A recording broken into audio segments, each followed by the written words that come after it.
This is TWiT. Microsoft held its anticipated education event this morning. That was a little weird, sorry. And the Register's Iain Thomson was there front and center for all of the announcements. Iain got to attend. Iain sent us this take on a few of Microsoft's big announcements from the event. Okay, so yes, I'm here at the Microsoft event. What they've unveiled is Windows 10 S, which is a cut-down version of the operating system for the education market. Now, this is Microsoft's attempt to actually work around Google's intrusions into their dominance within the education market. Over half of US school children now work on Chromebooks rather than on Windows machines, and Microsoft wants to change that. Now, what they've done is taken a version of Windows 10 which will only use apps from the Windows 10 store, so that immures them to some extent against security problems. You can upgrade to Windows 10 Pro for a $49 charge, and they've also unveiled a laptop, the Surface laptop, which is something which will take kids right from the day they start school to graduation. Now, there is a price involved with that, of course. It's $999 to get the base spec Surface laptop. Now, that's the kind of money that only Microsoft employees can afford to pay for their kids, but, you know, if it works for them. There are also a number of OEM manufacturers, though, who are doing cut-down versions of laptops that can be used with the operating system. These go down as low as $189. Based on the specifications that we've seen and the laptops that we've seen so far at the show, most of them are going to come in around $300 mark. So that includes a touchscreen and a stylus and a little bit more memory and a little bit more storage. But what Microsoft is trying to do is regain its edge within the education market. Now, within the US, as I say, Chromebooks are very popular for school children, but elsewhere, they're not as popular because basically without a Wi-Fi network or without an internet access, a Chromebook is very, very dumb. What Microsoft have done is taken Windows 10 S and turned that into an operating system which can work with or without an internet access. So it's quite an interesting play in terms of going for schools who have less technological advantages. Now, the $189 price point is important because that allows them to compete with Chrome. But I think if you're actually going to get a usable laptop out of this, you're looking at about the $300 mark. And with that, I'll leave you in the capable hands of Jason and Megan. Well, thank you, Iain Thomson from the Register. Appreciate Iain taking the time to record that from the event.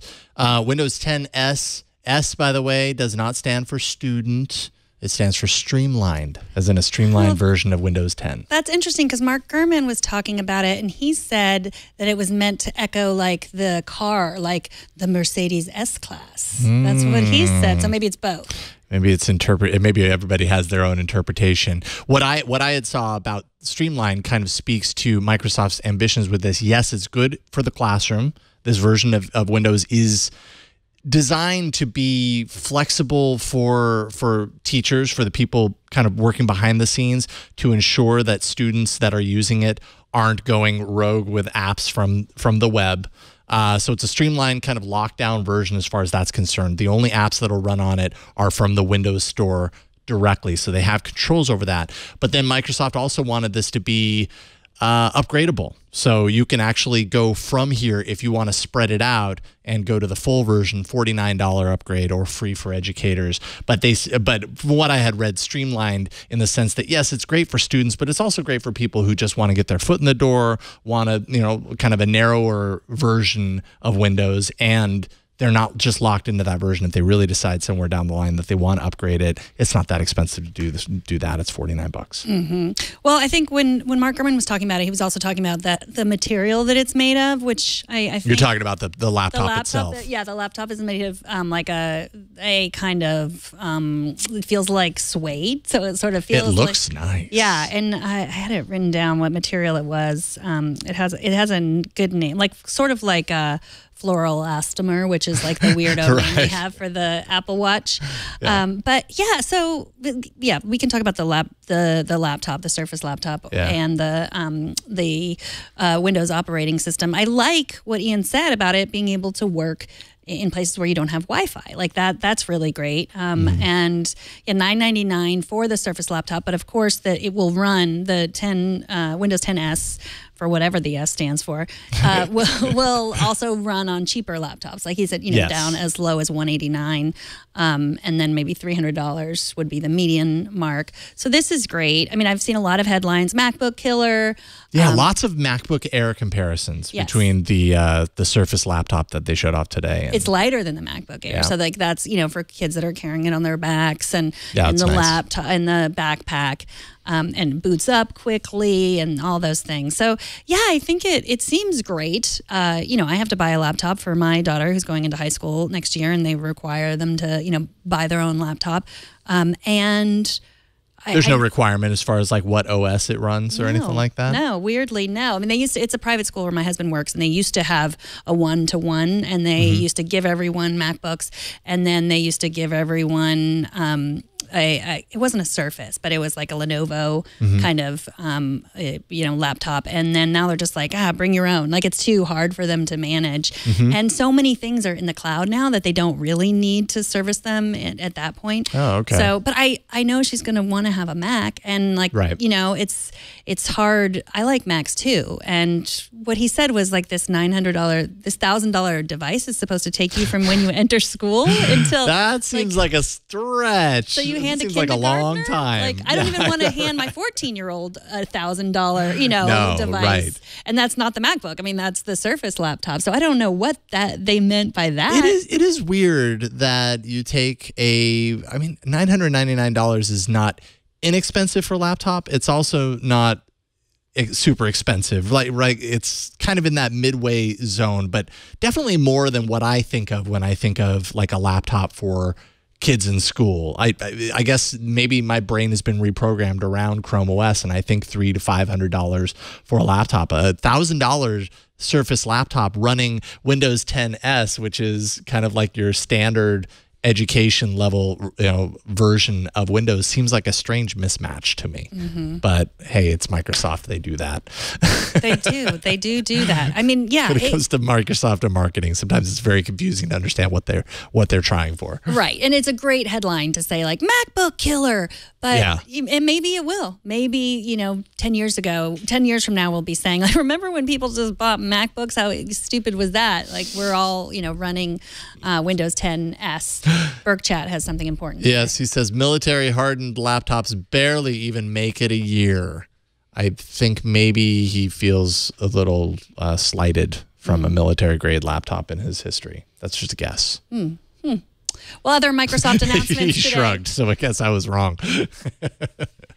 Well, I think that's the idea too. Like that kids would be harsh. They would be hard on it. Yeah, right. So yeah. Other Microsoft announcements today included an update to Teams, also designed for students, with emoji, stickers, and GIFs. Plus, the Minecraft Education Edition will now include Code Builder that works like existing education platforms like Tynker and ScratchX. They work with them, so you can like port your code over pretty easily. And also, Microsoft's open source platform MakeCode for learning JavaScript is also integrated into Code Builder. So this is exciting, and I guess we could call this a Swift Playgrounds killer. Yes.